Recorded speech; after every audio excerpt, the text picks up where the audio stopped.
Luke chapter 12, verses 48 says, "From the one who has been entrusted with much, much more will be asked." And today I'm going to talk to you about how I'm living that out throughout my life with my study in international business. So a little bit about me. My name is Alex Potiers. I'm a senior here at Frisco High School studying international business in the ISM program for the second year. I'm a section leader in the Frisco Drumline and president of DECA. I like to describe myself as hardworking and outgoing, and planned on attending The Ohio State University in the fall of 2015, majoring in international business administration and minoring in political science. An international business focus, I want to do something that is going to have a positive effect on the world, and this year my ISM product allowed me to do that, and I'll get to that in a second. I want to be able to meet new and diverse people from around the world and learn more about this great place we call Earth. I want to learn about new cultures. I want to know what it takes to be successful. Because if I want to put my name on something, I want to make sure it's the best it can possibly be. And global business is a very complex and it's very challenging, but it's very vital to the success of our country and to our trade. And I like overcoming challenge and working hard to accomplish what I need to do. Career outlook. It's going to take about 4 or 5 years to get a bachelor's in international business and maybe an additional year or two for a master's. Flexibility, humility, and people skills are vital to success. If you cannot have these, then you're not going to be successful. And there's an increased need for solid understanding of global business. It's in very high demand right now. I was just talking to my mentor, Lawrence Howarth, and he has a friend. She runs her own international business, and she's always complaining to him about how she can't find anybody to do these jobs. And it's only going to get worse because more and more people are going to be wanting to go to people who specialize in international business instead of a trade broker. So I want to be in very high demand. As Lawrence put it, I'm going to be the prettiest girl at the dance once I graduate college. He's projecting after about 2 years of working, I'll be making about $120,000 if I stay in Texas. If I were to move west coast to, per se, California, it'd be about $180,000 after 2 or 3 years of working. That's how much of a demand there is for international business people. Our trade's we're very heavily dependent on international trade. As you can see there at the bottom, 95% of the business for U.S. companies is outside the USA. And if you think about all what we do and how vast our economic system is here in America, that's saying something. Growth in advanced countries is expected over the next 10 years, and which would be your developed countries like ourselves, Europe, Japan. Economies in developing countries are going to shrink in places like China, Brazil, and India because they've been working for a long time to catch up with the advanced countries, and they're kind of getting there. So there's not really a need to grow as fast, so they're going to be shrinking. And that's going to bring down the economy overall in the next 10 years. So I've learned a lot of lessons being able to interview the people I have while finding a mentor during my junior year. Some of them, humility, flexibility, versatility, and multitasking are vital. Just because you're going to have a lot to do all the time, and people don't want to deal with the cocky American who thinks he knows everything. And so it's very important to be humble and be flexible with people, because if you're always like, well, this is my schedule, I'm not moving, then they're not going to want to do business with you. So that's why it's important to be flexible. Everyone is affected by everywhere, and in a second I'll get to how even things going on in Ukraine and Russia right now are affecting my final product. So it's very important to keep up with what's going on in the world and current events. Your life is what you make of it, so if you want to put in the hard work and be the best you can be, that's what you're going to be. If not, then you're going to get passed by a lot of people. Knowledge is power. You need to learn something new every day. My mentor, who has 20 plus years of experience in international business, claims that he learns more from me than I do from him. Now, while I disagree with this statement because I've learned so much from him, it still goes to show you how much you can learn from anywhere. If a 17-year-old student that's still in high school can teach someone like that so much. You also need to keep an open mind and try new things, because you'll never know when a new opportunity is going to come up, and if you're just closed off to it because it sounds ridiculous or you think it does, then you might be missing a great opportunity. A product idea is only limited by the limits of the mind, and if you've been noticing, there's some crazy products out there in the world today. There is one, it's a wristlet, but when you flick your wrist, it projects your phone screen onto your arm, and you can actually type on your wrist and have your phone in your pocket and be texting people and watching YouTube videos. It's insane. Taking risks and thinking outside the box often pays off. You don't really ever hear about, oh, well, Bill Gates, he graduated college and he got a good job, and then he started doing like his computer thing on the side and it blew up. He dropped out of college, which is a huge risk, and it paid off. But he had the confidence in his product that he knew that it was going to take him places. So that's why he decided to do that. I've learned valuable lessons from others' mistakes. Being the youngest of 4 kids, I have learned so much from my older siblings tripping up on stuff, and I know, okay, I don't need to do that, don't need to do that, I should do that, not that. And that's been really huge because they've made my life a lot easier without meaning to. So thank you, siblings. Improvements can always be made. We're human. We're never going to be perfect. So we can always be better. My mentor is Lawrence Howarth. He is president and founder of Howarth International. What he does is he goes to other companies and helps them become international corporations. He does that here and abroad. So he's been about everywhere in the world, and he has 20 plus years of experience in international business, as well as he's part of a lot of different clubs, such as the Frisco International Business Council, which I am also part of, the North Texas District Export Council, which I've been to a meeting to, and he's just part of all these different international business clubs, and he's the leader of all of them. So he's really lived out his life to the best of his ability. Like I mentioned, I am in the International Business Council, and that focuses on promoting international trade here in the greater Frisco area.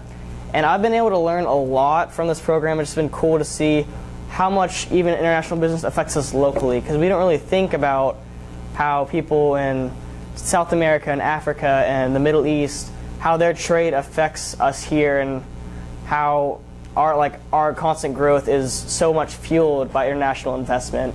And it's been really cool to see all of what's been going on.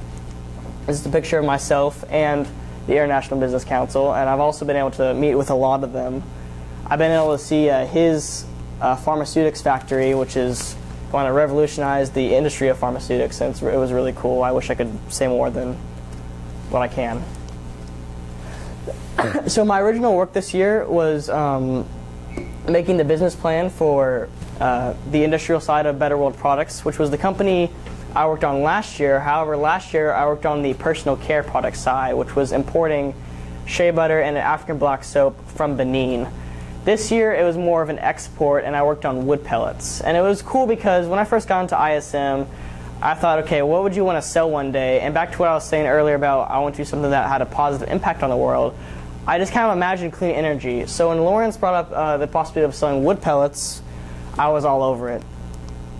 Wood pellets, which I have a bag right here. If Sarah Kate, you want to pass those around, you can open them up and kind of feel them or whatnot. It's a clean alternative to coal. It burns like coal. I've actually had the pleasure of testing them myself. It's kind of funny because one night I went out to my my driveway, and I was just kind of lighting them on fire. And my neighbors were like, "What do you do?" And I was just kind of like, "Homework. Don't ask." So it was really cool to kind of see how they work and just kind of get the hands-on experience to burning them. They burn like coal. They burn very slowly. It's almost like an ember. There's no really flame. It's just like a slow glow, which is pretty cool. And it's the cheapest source of clean energy. The reason why it's clean is because when trees die, all that carbon that was in them gets released. So by burning these wood pellets, which are from dead trees and dead wood, all that carbon's already released, and it's obviously renewable, as you can keep growing trees. And it doesn't cost as much as, say, building a solar plant or a wind turbine or a dam. So by far the cheapest source of clean energy. And how these are made is, so first they gather all the material from trees or leftovers from the lumber industry, and they cut them down to smaller size over here on the belt conveyor and the pre-cleaner, clean them out, Then they're raised up and they're kind of cut up again, and then they're put in the pellet mill. When they're put in the pellet mill, they're put into these like little tubes, and then they're compressed through heat, and they're kind of cut up into the smaller size you see here. They're cleaned again, moved to the pellet area where they're put into bags and then shipped all across the country and the world. And what's really cool is the pre-cleaner right here and over here.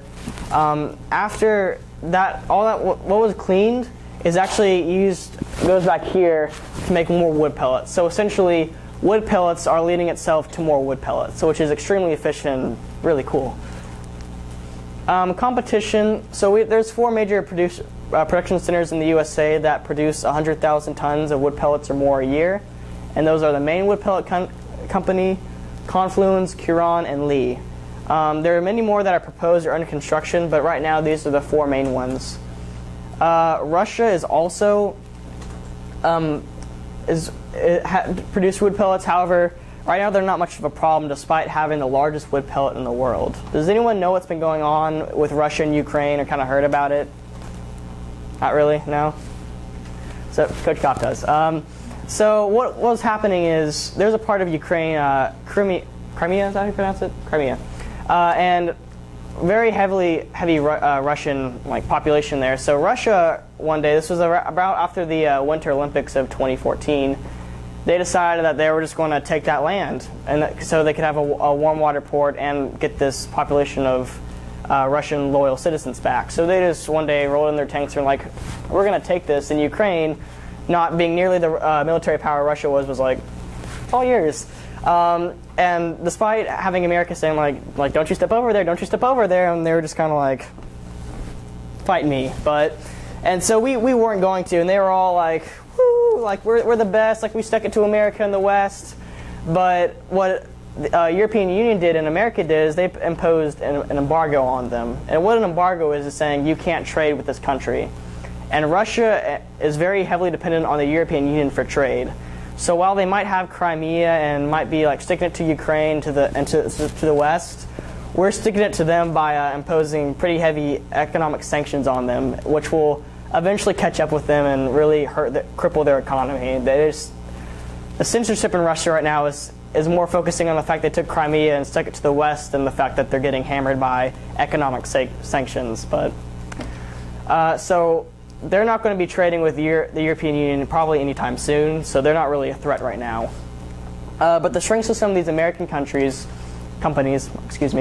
is they use deadwood, leftover wood from the lumber industry. And the deadwood is important because the deadwood actually causes forest fires. Because like in California, all those horrible forest fires, basically this deadwood acts as more fuel for it. And it's also hurting the environment by taking up space that other trees could use to grow and whatnot. So and we can't take this deadwood out of certain areas because of the EPA just not being informed about the situation. However, if they were to let us take this out, it would give more room for other wildlife to grow. It would stop the spread of forest fires, and we could obviously use it for clean energy. It's extremely efficient, like I said earlier. The cleaning process produces more wood pellets, which is awesome.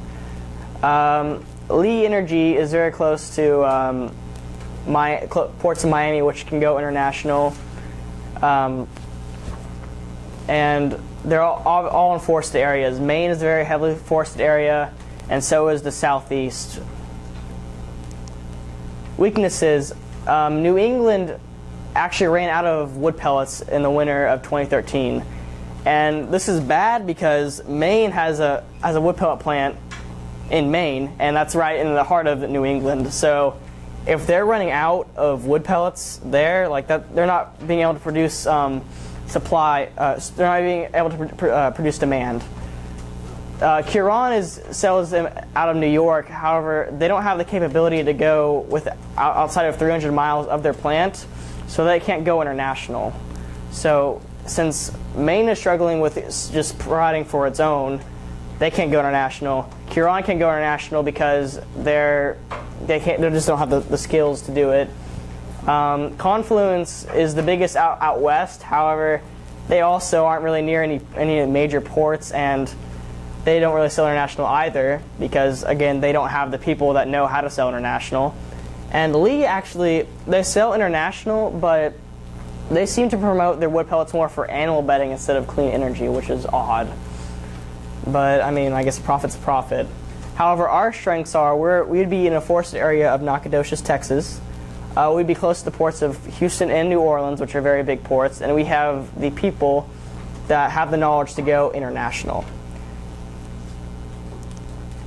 Where would we be selling to? So at these IBC meetings, I learned how to use a trade database, and through this trade database, I can see how much wood pellets are being sold to other countries from the United States. So I knew that European Union countries must have 20% of their energy come from clean sources by 2020. This is huge because unless they're located next to a river, they're probably not going to be building solar plants because climate in Europe isn't always sunny. In fact, it's actually quite cloudy a lot of times. And then wind turbines are also expensive. However, there's a lot of use of coal in Europe, and that's where we can come in because wood pellets can be used in coal plants. So I did like a trade database, like a research on every single European Union country, and looked at the ones that were not importing wood pellets from the United States. And the three I found with the most potential were Bulgaria, the Czech Republic, and Romania.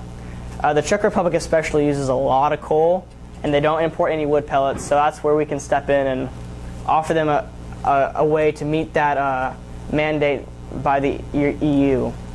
We're also thinking about selling to South Korea as well, because they are aggressively going after wood pellets. However, right now they're depending on forest in Indonesia and Vietnam. However, they don't have the lumber production that the United States does, and they're also not as good of allies with these two countries as they are with the United States. So that's where we can step in. Eventually, we'd like to be selling to all of Europe and South Korea, and maybe even Rwanda, as I had the fortune of attending a meeting this Saturday to celebrate the country of Rwanda, and the country has greatly recovered since the genocide that happened in 1994, where about 1 million people were slaughtered in a period of about 3 months. About 10,000 a day were killed. It was horrible. But they've really become a leader in economics and green energy for the Eastern African community, so it also might be a place we do business down the road, hopefully. Does anyone have any questions about anything? All right, well, thank you guys for listening and have a great day.